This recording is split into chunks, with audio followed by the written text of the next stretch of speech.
നമുക്കെല്ലാവർക്കും വലിയൊരു പ്രചോദനമാണ് നിത്യതയിലെ യാത്രയായിരിക്കുന്നത്. കാരണം ഫ്രാൻസിസ് മാർപ്പാപ്പയുടെ കാഴ്ചപ്പാടുകളും മനോഭാവങ്ങളും മൂല്യബോധവുമൊക്കെ ക്രിസ്തുവിൻ്റെതായിട്ടുള്ള ആ ചൈതന്യം വളരെ പ്രകടമാക്കാനായിട്ട് കിണഞ്ഞു പരിശ്രമിച്ചിരുന്ന ഒരു ആത്മീയ ആചാര്യൻ. പാപ്പായുടെ 4 ചാക്രിക ലേഖനങ്ങളും അത് വളരെ വ്യക്തമാക്കുന്നുണ്ട്. ഏറ്റവും ആദ്യത്തെ ചാക്രിക ലേഖനമായിരിക്കുന്ന വിശ്വാസത്തിന്റെ വെളിച്ചം, അതുപോലെ തന്നെ രണ്ടാമത്തേത്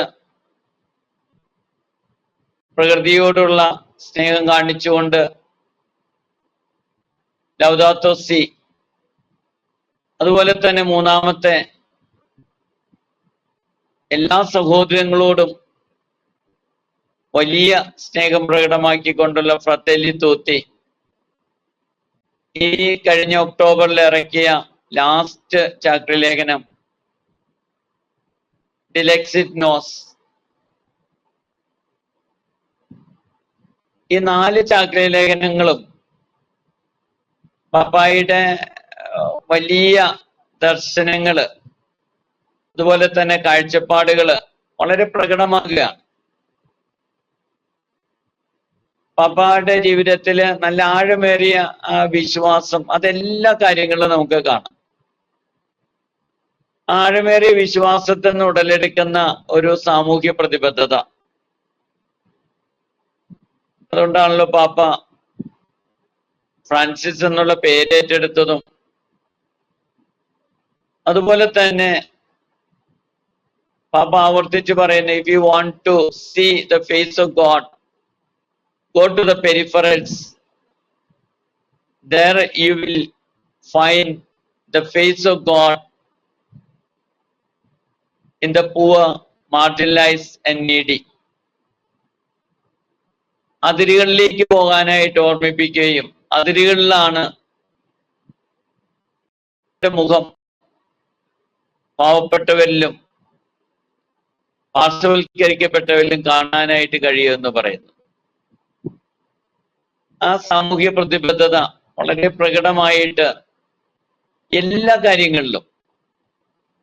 അതുകൊണ്ട് തന്നെയാണ് ഫ്രാൻസിസ് മാർപ്പാപ്പ ആരുമായിട്ട് ഒരു ഡിസ്റ്റൻസ് കീപ്പ് ചെയ്യുന്നില്ല. എല്ലാവരെയും അടുത്ത് ചേർത്ത് നിർത്താനാണ് ആഗ്രഹിക്കുന്നത്. അതിൻ്റെ ഒരു മകുടോദാഹരണമാണല്ലോ വത്തിക്കാൻ പാലസ് ഉപേക്ഷിച്ച് മർത്ത ഭവനില് താമസമാക്കിയത്.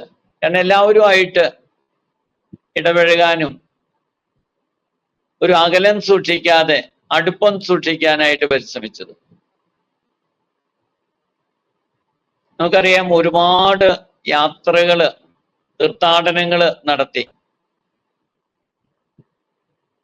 ഇത് മറ്റ് രാജ്യങ്ങൾ തമ്മിലുള്ള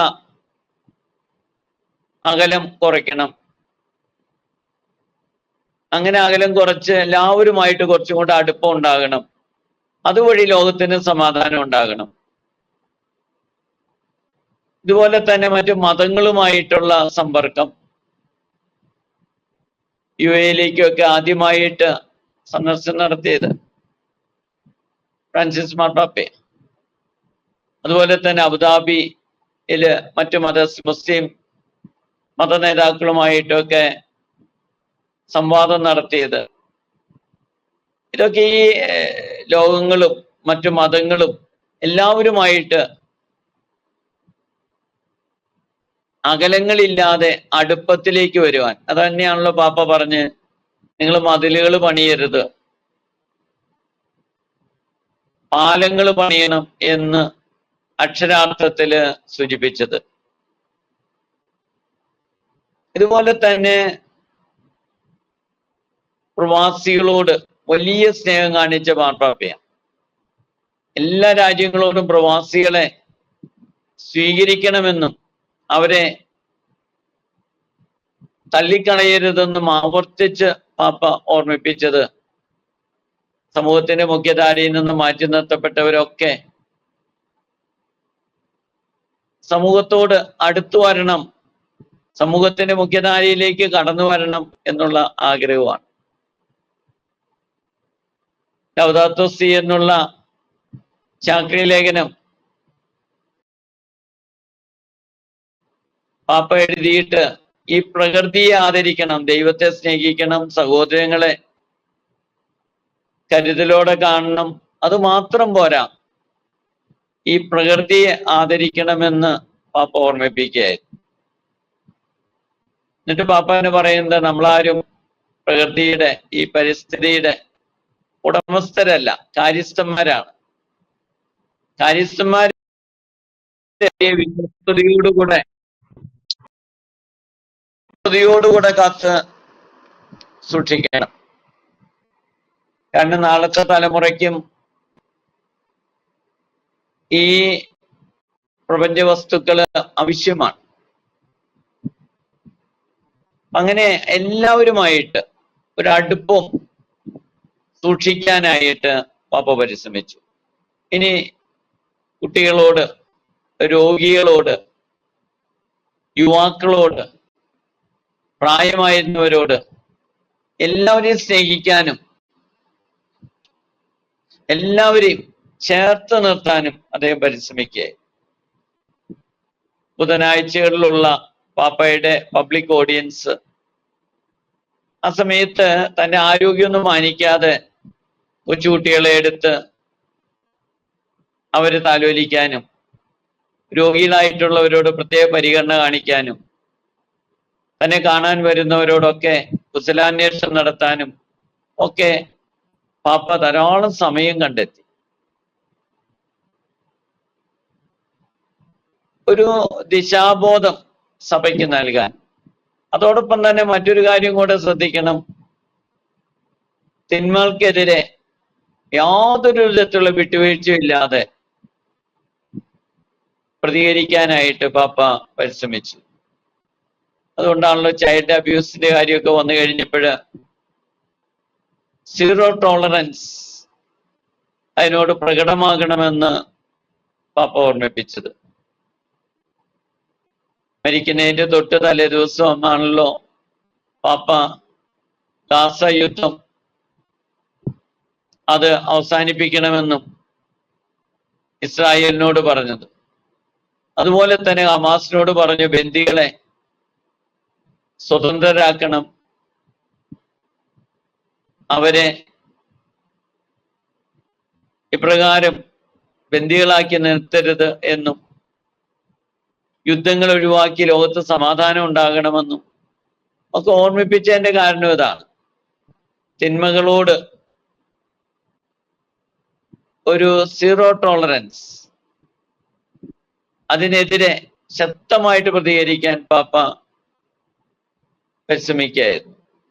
അതുകൊണ്ട് തന്നെ ലോകം മുഴുവനും ഒരു സർവത്രിക സഭയുടെ ആത്മീയാചാര്യൻ എന്നുള്ള മാത്രമല്ല, ലോകത്തിന്റെ സമാധാനത്തിന്റെ ഒരു ദൂതൻ,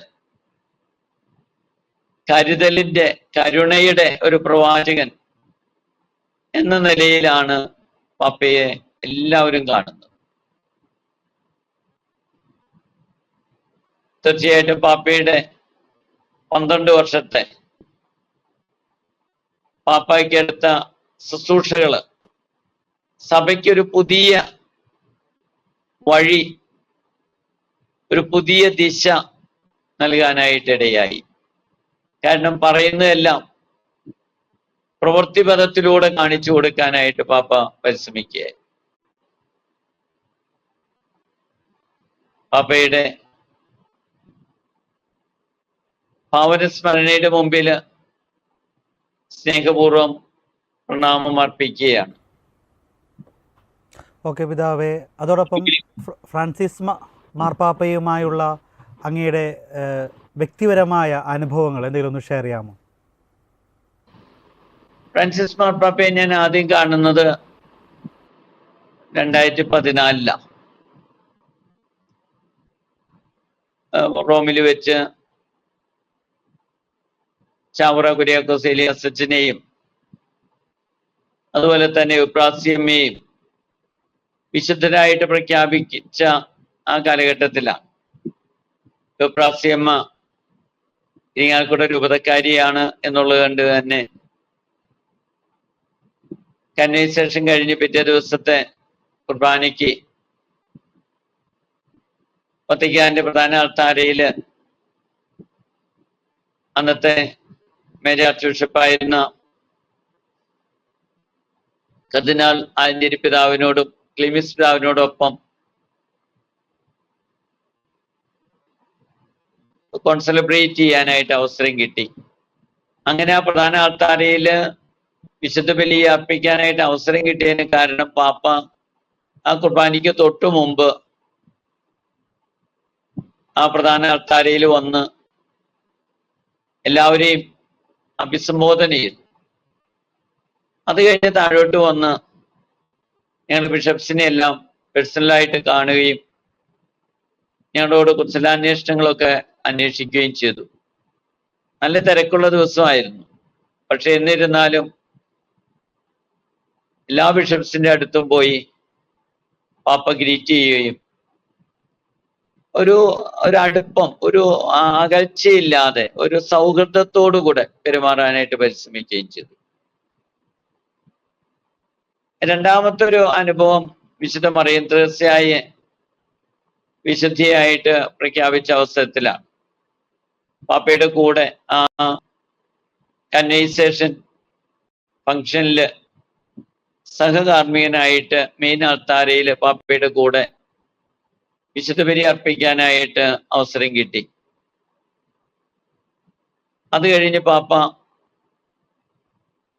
പ്രത്യേകമായിട്ട് രൂപതയോടും അതുപോലെ തന്നെ രൂപതാംഗങ്ങളോടും നന്ദിയും അതോടൊപ്പം തന്നെ ഈ വിശുദ്ധയെ സഭയ്ക്ക് നൽകാനായിട്ട് രൂപതയ്ക്ക് കഴിഞ്ഞതിലുള്ള സന്തോഷവും പ്രകടമാക്കിയിട്ടുണ്ട്. അതിന് തൊട്ടു മുമ്പാണ് ഞങ്ങളുടെ ആദ്ലിമിന വിസിറ്റ് നടന്നത്. അപ്പൊ എല്ലാ ബിഷപ്സിനെയും കൂട്ടമായിട്ട് എല്ലാവരും ഒന്നിച്ച് സിറോ മലബാർ സഭയിൽ എല്ലാ ബിഷപ്സും ഒരുമിച്ച് മണിക്കൂറുകള് ചർച്ച നടത്തുകയും സംസാരിക്കുകയും ആശയങ്ങൾ പങ്കുവയ്ക്കുകയും ഒക്കെ ചെയ്തു. അപ്പോ ഓരോ കൊച്ചു കാര്യങ്ങളും ഓരോരുത്തർ പറയുന്ന ഈ വലിയ കാര്യങ്ങളായാലും കൊച്ചു കാര്യങ്ങളായാലും ശ്രദ്ധയോടുകൂടെ കേൾക്കാനായിട്ട്, എന്നിട്ട് അതിനോട് ക്രിയാത്മകമായിട്ട് പ്രതികരിക്കാനായിട്ട് പാപ്പ വളരെ താല്പര്യം കാണിച്ചു. ഞാനൊന്ന് ഓർക്കുകയാണ്. ഞാനൊന്ന് പരിശുദ്ധ പിതാവിനോട് ഓർമ്മിപ്പിച്ച ഒരു കാര്യം ഇതായിരുന്നു. പൗരസ്ത്യ സഭകളുടെ പ്രാധാന്യം വ്യക്തമാക്കുന്ന വിധത്തില് ഒരു സിനഡ്, മെത്രാന്മാരുടെ സിനഡ് വിളിച്ചു കൂട്ടുകയും പൗരസ്ത്യ സഭകളെ കുറിച്ചുള്ള ഒരു വിഷയം അവതരിപ്പിക്കുകയും ചെയ്യണമെന്ന് ഓർമ്മിപ്പിച്ചു. പാപ്പ പറഞ്ഞു, അതൊന്ന് കുറിച്ച് തരണം. അത് ആ വിധത്തിൽ നടത്താൻ പറ്റിയില്ലെങ്കിലും ആ കാര്യങ്ങളിൽ ശ്രദ്ധിച്ചോളാം എന്ന് സൂചിപ്പിച്ചു. ഞാനത് കുറിച്ചു കൊടുക്കുകയും ചെയ്തു. പിറ്റേ ദിവസം പബ്ലിക് ഓഡിയൻസിന്റെ സമയത്ത് പാപ്പയ്ക്ക് അത് എഴുതി കൊടുത്തു. ഒരു സെനഡായിട്ട് വിളിച്ചില്ലെങ്കിലും പാപ്പ ഓറിയന്റൽ സഭകളുടെ തലവന്മാരെ, എല്ലാ ഓറിയന്റൽ സഭകളുടെ തലവന്മാരെ വിളിച്ചു കൂട്ടുകയും അവരുടെ രൂപതകളിൽ അല്ലെങ്കിൽ അവരുടെ സഭകളിൽ നേരിടുന്ന വെല്ലുവിളികൾ, പ്രത്യേകിച്ച് മിഡിൽ ഈസ്റ്റിലൊക്കെ നേരിടുന്ന വെല്ലുവിളികൾ ചർച്ച ചെയ്യുകയും അതിനുവേണ്ട പരിഹാരങ്ങൾ ഉണ്ടാക്കുവാൻ കാര്യക്ഷമമായിട്ട് പരിശ്രമിക്കുകയും ചെയ്തതൊക്കെ ഓർക്കുക. ആരും അന്യരല്ല, എല്ലാവരും വേണ്ടപ്പെട്ടവരാണ് എന്നുള്ളൊരു ചിന്തയോടുകൂടെ, അത് ചെറിയവനെന്നോ വലിയനെന്നോ വ്യത്യാസം കൂടാതെ എല്ലാവരോടും ഒരു സൗഹൃദം പുലർത്താനായിട്ട് പാപ്പ പരിശ്രമിക്കുകയുണ്ടായി. അതുപോലെ തന്നെ മറ്റൊരവസരത്തില് ഞങ്ങളുടെ ഇവിടുത്തെ ഒരു ഓർഫനേജിലെ മെന്റലി ഫിസിക്കലി ഡിസേബിൾഡ് ആയിട്ടുള്ള വ്യക്തികളുടെ ഓർഫനേജിലെ ഒരു ജയൻ എന്ന് പറഞ്ഞ ഒരു മധ്യവയസ്കനായിട്ടുള്ളവൻ നന്നായിട്ട് പടം വരയ്ക്കുമായിരുന്നു. അവൻ അഭിനയ ജെയിംസ് പിതാവിന്റെ പടം വരച്ചിട്ടുണ്ട്, എൻ്റെ പടം വരച്ചിട്ടുണ്ട്. അവൻ ഫ്രാൻസിസ് മാർപ്പാപ്പയുടെ നല്ലൊരു ചിത്രം വരച്ചു. അവന്റെ കാല് തളർന്നു കിടക്കുന്നതാണ്, കൈ വളരെ ശോഷിച്ച കൈയാണ്, പക്ഷെ അത് വെച്ചിട്ട് അവൻ വരച്ചു. ആ ഫ്രാൻസിസ് മാർപ്പാപ്പയുടെ ചിത്രം ഞാന് റോമിലേക്ക് പോയപ്പോൾ കൊണ്ടുപോയിരുന്നു. പാപ്പയ്ക്ക് അത് കൊടുത്തു. പാപ്പ പ്രത്യേകമായിട്ട് അത് കണ്ട് വളരെ സ്നേഹത്തോടുകൂടെ അത് അപ്രീഷിയേറ്റ് ചെയ്യും. ജയൻ എന്ന് പറഞ്ഞ ആ ചിത്രകാരന്, ഫിസിക്കലി ആൻഡ് മെന്റലി ഡിസേബിൾഡ് ആയിട്ടുള്ള ചിത്രകാരന് സമ്മാനം കൊടുക്കാനായിട്ട് ഒരു കൊന്ത ഏൽപ്പിക്കുകയും അവൻ അവിടെ വെച്ച് തന്നെ ഒരു ബ്ലെസ്സിങ് കൊടുക്കുകയും ഒക്കെ ചെയ്തു ഓർക്കുന്നു. അപ്പൊ പറ്റാവുന്നിടത്തോളം എല്ലാവരെയും പ്രോത്സാഹിപ്പിക്കാനായിട്ട് ശ്രമിക്കുന്ന ഒരു വ്യക്തിയാണ്. അതുപോലെ തന്നെ സഭയുടെ കാര്യങ്ങളിൽ വളരെ താല്പര്യപൂർവ്വം ഇടപെടുകയും താൻ ഇടപെടേണ്ട രംഗങ്ങളിൽ വളരെ ശക്തമായിട്ട് ഇടപെടുകയും ചെയ്ത ഒരു വ്യക്തിത്വം. എനിക്ക് പാപ്പയെ കാണുമ്പോൾ ഒരു പാപ്പ കാണിക്കുന്ന സൗഹൃദം വലിയ സന്തോഷം നൽകുന്നത്. അതുപോലെ തന്നെ പാപ്പയുടെ സമീപനങ്ങൾ നമ്മൾ പറയുന്നത് കേൾക്കാനായിട്ട് ഞാൻ ഒരിക്കലും വിശുദ്ധ മറിയന്ത്രസ്യയുടെ പുസ്തകം, ദീപിയ പബ്ലിഷ് ചെയ്ത പുസ്തകം, അത് റിലീസ് ചെയ്യുന്നതിന് വേണ്ടിയിട്ട് പാപ്പയുടെ അടുത്തേക്ക് കൊണ്ടുപോയി. പാപ്പ അത് തുറന്നു നോക്കി. പാപ്പയ്ക്ക് മലയാളം മനസ്സിലാവില്ല, പക്ഷെ പാപ്പയോട് ഇത് വിശുദ്ധ മറിയന്ത്രസ്യയെ കുറിച്ചുള്ള ജീവചരിത്രം എന്ന് പറഞ്ഞു. അപ്പൊ പാപ്പയുടെ ഒരു സിഗ്നേച്ചർ ദീപികക്കാരനോട് പറഞ്ഞു, സാധിക്കുവാണെങ്കിൽ പാപ്പയെ കൊണ്ട് ഒരു സിഗ്നേച്ചർ ആ പുസ്തകത്തെ ഇടിയിച്ച് അവരുടെ ആർക്കൈവ്സിൽ സൂക്ഷിക്കാൻ വേണ്ടിയിട്ട് വാങ്ങിച്ചാൽ നന്നായിരിക്കുമെന്ന് പറഞ്ഞിരുന്നു. പാപ്പയോട് പറഞ്ഞപ്പോ പാപ്പ ഉടനെ എൻ്റെ കയ്യിൽ പേന വാങ്ങിച്ച് പാപ്പയുടെ പേരെഴുതി അവിടെ സൈൻ ചെയ്ത് ആ പുസ്തകം തരികയാണ് ചെയ്തു. അതുപോലെ തന്നെ അത് റിലീസ് ചെയ്യാനായിട്ട് പാപ്പ തന്നെ താല്പര്യം എടുത്തു. അത് ഔദ്യോഗികമായിട്ട് റിലീസ് ചെയ്തു. അങ്ങനെ ഏതൊരു കാര്യത്തോടും ക്രിയാത്മകമായിട്ട് പ്രതികരിക്കാൻ, സ്നേഹത്തോടു കൂടെ പെരുമാറാനുമുള്ള വലിയ ഒരു മനസ്സ് പാപ്പയ്ക്കുണ്ട്. അത് പാപ്പയുടെ എൻ്റെ മനസ്സിലൊക്കെയുള്ള ചിന്ത, നല്ല ദൈവികമായിട്ടുള്ള ചൈതന്യമുള്ളവർക്ക് അപ്രകാരമുള്ള ഒരു പെരുമാറ്റം കാഴ്ചവെക്കാനായിട്ട് കഴിയും. ഫ്രാൻസിസ് മാർപ്പാപ്പയുടെ ആഴമേറിയ ദൈവാനുഭവമായിരിക്കണം മറ്റുള്ളവരോട് ഏറെ സ്നേഹത്തോടും കരുതലോടും ഒക്കെ പെരുമാറാനായിട്ട് പ്രേരിപ്പിക്കുന്നത്.